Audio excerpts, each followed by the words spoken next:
भक्त ले चला रे राम की निशानी। शीश पर खड़ा हो शीश पे खड़ा अखियों में पानी राम भक्त ले चला रे राम की निशानी। राम भक्त ले चला रे राम की निशानी।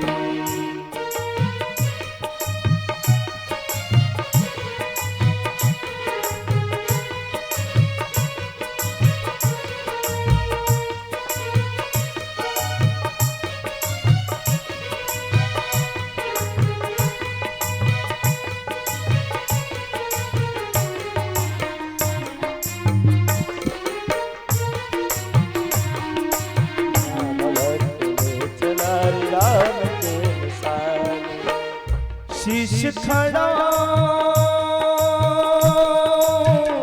ले चला ऐसे। शीश खड़ा ले चला ऐसे राम सिया जी संग हो जैसे। अब इनकी छाँव में अब इनकी छाँव में रही राजधानी।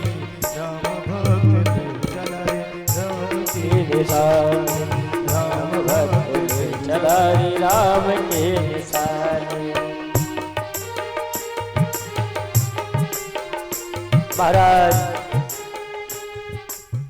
वर्णन आया है हमारे बरज महाराज चरण पादुका को अपने सर पे रखते कुछ 2-4 कदम चलते हैं। चलने के बाद वापस मुड़ते हैं। एक बार भगवान के अपने नैनों से निहारते और निहारते हुए कहते हैं, हे प्रभु 14 वर्ष बिताना तो कष्ट होगा, 14 जन्मों के बराबर होगा, लेकिन याद रखना प्रभु 14 वर्ष तक ही केवल। अगर 14 वर्ष एक दिन हो गया ना तो भरत को जीवित नहीं पाओगा। पल पल छिन छिन बीते ऐसे 14 बरस कटेंगे कैसे। जान समय क्या खेल रचेगा, कौन बचेगा कौन मरेगा। कब्र मिलन के फूल खिलेंगे, नदिया के 2 फूल मिलेंगे। जी करता है यही बस जाए, हिल मिल 14 वर्ष बिताए। राम बिन कठिन है राम बिन कठिन है एक घड़ी बितानी। राम की निशानी। राम भक्त चला रे राम के निशानी। महाराज राम जी का एक सहारा भरत जी महाराज अपने सर पे ले लेते हैं और अयोध्या वापस आते हैं। और अयोध्या आते हैं तो अयोध्या राजभवन में नहीं जाते, अयोध्या में नहीं जाते हैं। अयोध्या से दूर एक नगरी है, अयोध्या में ही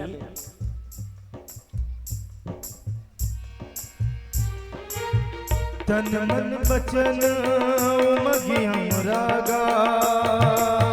तन मन बचन उमगी अनुरागा। धीर धुरंधर धीरज त्यागा।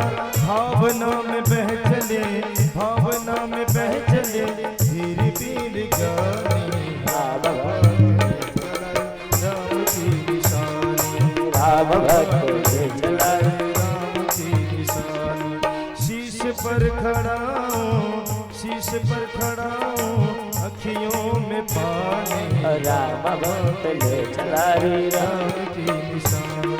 राम भक्त ले चला रे राम की निशानी। राम भक्त ले चला रे राम की निशानी। बोलो धनाथ की। भरत जी महाराज अयोध्या आए। अयोध्या राजमहल में नहीं है महाराज, एक स्थान है नंदीग्राम।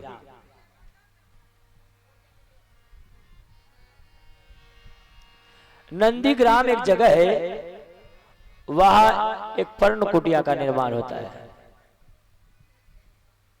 और कुटिया में पर्ण कुटिया का निर्माण होता है।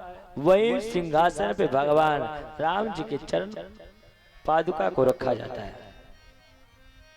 भरत अपने आप से इतना गलानित है महाराज कि भरत कहते हैं कि अरे जिस पद पे राम पैदल चले, जिस धरती पे राम पैदल चलेगा 14 वर्ष खाली पैर, और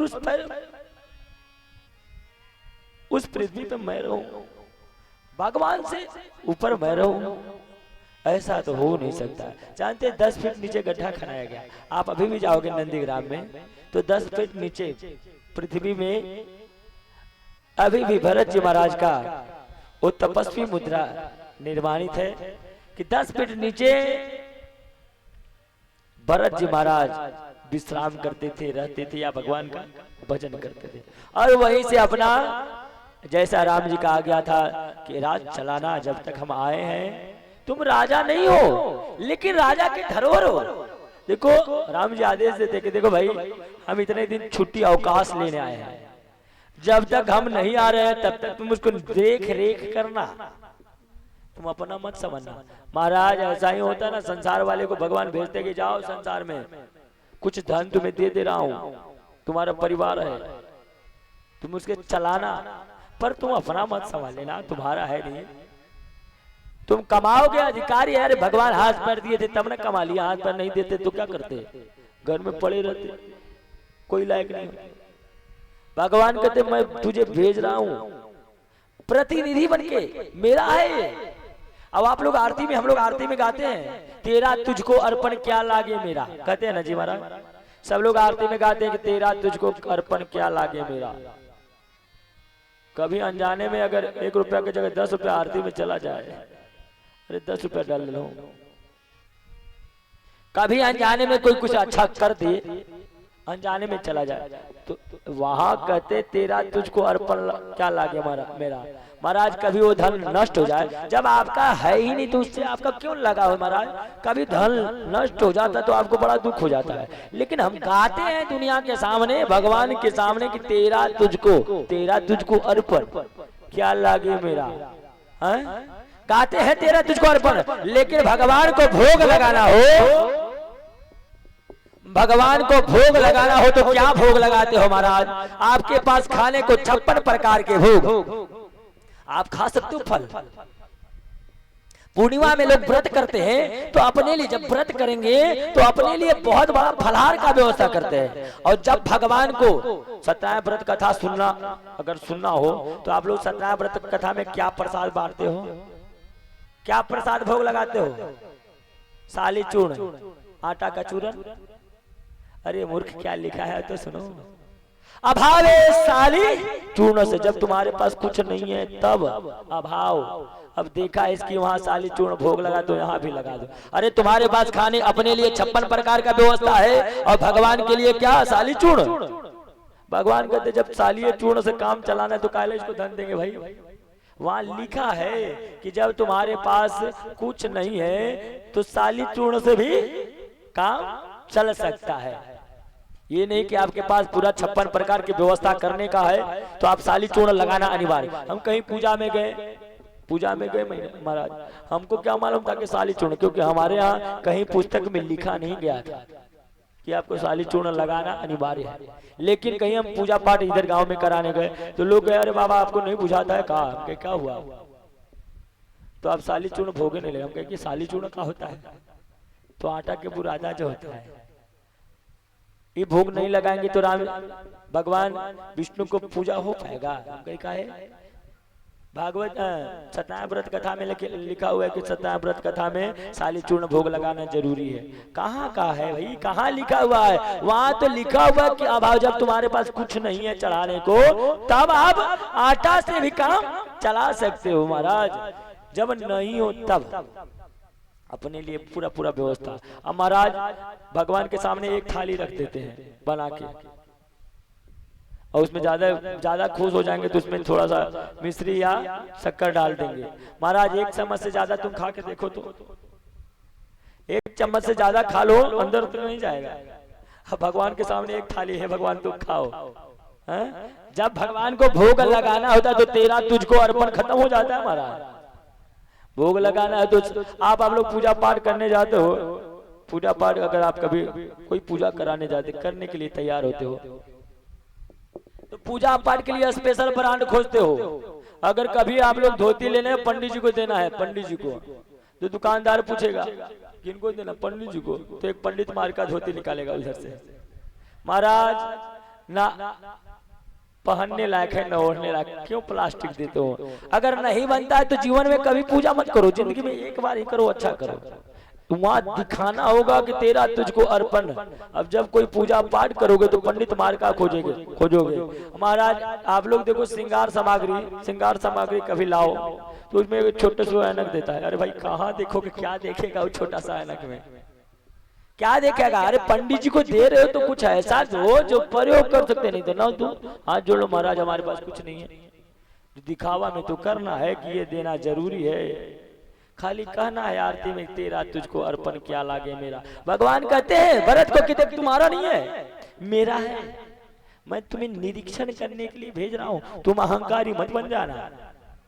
तो सब लोग तो भरत होते नहीं महाराज। भरत जी महाराज आते हैं, अनेक प्रकार का राज चलता है, बहुत बड़ा दृष्टांत है, रावण वध कराना है, इसलिए और आगे बढ़ते हैं। बोलो नारायण भगवान की जय हो। बहुत दिन यहाँ रहे, लगभग 12 वर्ष तक रहे यहाँ, 12 वर्ष तक रहे। फिर कहते भाई आगे बढ़ना चाहिए कि जगह कितना दिन रहोगे, तो आगे पहुंचते हैं नासिक पंचवटी में। पंचवटी में एक योग बनता है, एक आश्रम बनता है। लेकिन पंचवटी में जब रास्ते में जा रहे थे तो सोच रहे थे कि किससे मिलूं, कौन होगा जो हमें रास्ता बताएगा कहाँ रहने लायक है। तो एक संत है महाराज सुतीक्ष्ण जी महाराज, अगस्त ऋषि के शिष्य हैं। उनको गुरुजी बाहर निकाल दिए थे कि तुम हमारे यहाँ रहने लायक नहीं हो, जाओ तुम भगवान को लाना तब वापस आना। एक बार क्या होता है सुतीक्ष्ण जी महाराज के साथ, छोटा सा बालक रहते हैं, गुरुजी के यहाँ पढ़ने जाया पढ़ने गए रहते हैं। एक बार क्या हुआ, सुतीक्ष्ण जी महाराज को अगस्त ऋषि कहते हैं कि देखो भाई हमारे शालिग्राम भगवान को ले आना, कहीं दूर रहते हैं, कहीं दूर घर से कहीं दूर है। तो सुतीक्ष्ण जी महाराज छोटे से बालक हैं, घर से निकलते हैं शालिग्राम भगवान को लेकर, और शालिग्राम भगवान को लेकर